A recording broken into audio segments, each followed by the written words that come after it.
What's up, Raptors fans? Welcome to the Warriors Report. I have some news for you today.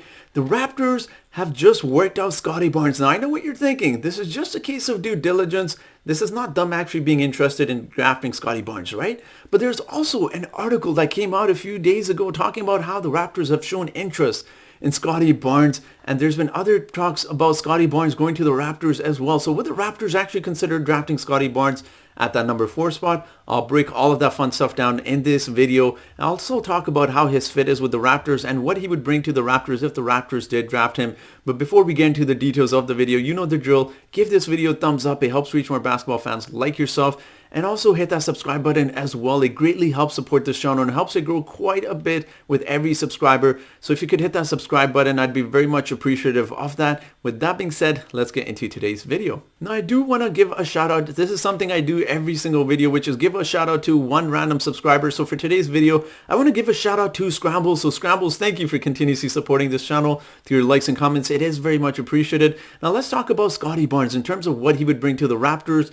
Scottie Barnes, about 19 years old. He's going to turn 20 soon in a few days. He's 6'8", 6'9", 227 pounds, very similar size to Pascal Siakam. And that is something I talked about when I covered Scottie Barnes several months ago, and how I talked about if the Raptors should draft him. Scottie Barnes has a great defensive game. Much like Pascal Siakam, he's very versatile. So think of someone like a Pascal Siakam, but at 19 years old. He also has a crazy wingspan of about 7'3", nearly 7'3", which allows him to defend really well and allows him to defend even point guards.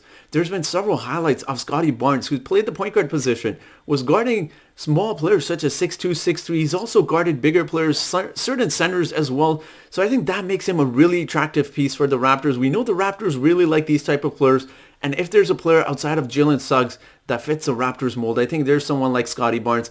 Now, when you take a look at Scottie Barnes' numbers, 10, 4, and 4, about 50% of shooting, those numbers don't exactly jump out at you, but it doesn't justify how good of a passer Scottie Barnes is. Scottie Barnes is a tremendous passer, also a great defender as well, but we do need to take into consideration, much like Jonathan Kuminga when I talked about him in several videos ago, Scottie Barnes is not a good shooter. Forget shooting the three-point ball. He doesn't have a jump shot. He does not have any moves going to the basket. He's a great transition player.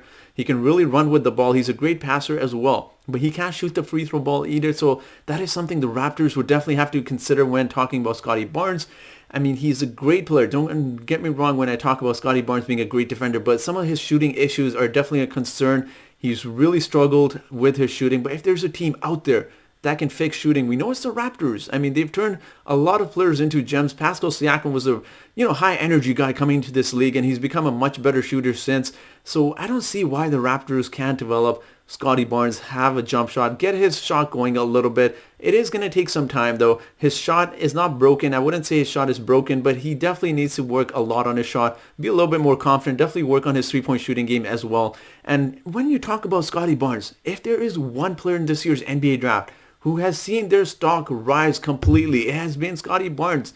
He's gone from someone who was projected at the 6, 7, 8, 9 spot to potentially going in the top 5 and top 4. And a lot of scouts have even gone on to see that Scottie Barnes has superstar potential, and there's no downside to drafting Scottie Barnes, which is why I think the Raptors would consider him. Now, when you talk about the Raptors fit and how he would fit in with the Raptors, that is the big question mark here. We have Pascal Siakam, we have OG at the 3 spot, and much like Jonathan Kuminga when I talked about him, Scottie Barnes would be coming off of the bench. I don't think you play him at the power forward, small forward position. Obviously, you have those two guys there locked in for several years. So that is the one big question mark in terms of how he'd fit with the Raptors, but also his shooting as well. He struggled with his shooting. We know our bench is terrible at getting points. Last season, we ranked dead last in the league in scoring. So Scottie Barnes, for all of the tools he brings to the Raptors, his shooting would definitely be something they'd have to take into consideration. He cannot score very well. He's not known for putting up points.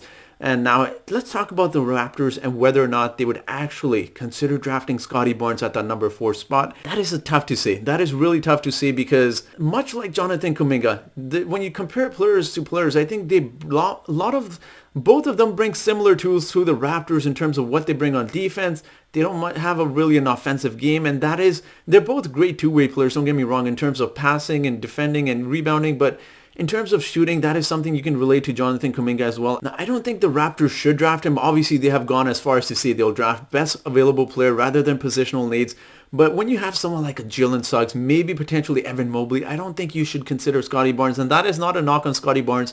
I just think if you have that 4th overall pick, you should definitely take into consideration drafting someone like a Jalen Suggs or Evan Mobley. If we get really lucky, you know what, maybe Jalen Green drops. That is very unlikely, but I don't think you necessarily draft Scottie Barnes. Now, I think if you actually do want to draft Scottie Barnes, I think the best case scenario is to try and trade down, get a little bit more assets, then draft Scottie Barnes if you're sure the team behind you is not drafting him. That makes sense for the Raptors. I don't see any sense in drafting Scottie Barnes at the number 4 spot, but I do get this really weird feeling. I predicted the Kyle Lowry, heading to the Pelicans, and the next day we saw Pelicans being interested in Kyle Lowry.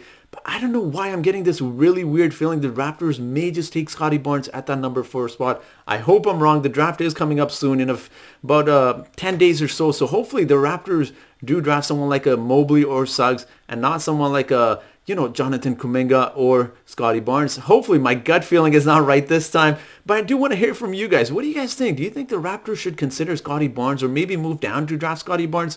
Who do you think the Raptors should draft at the number 4 spot? Let me know all of that fun stuff in the comment section. And if you guys are still watching this video, thank you so much for watching.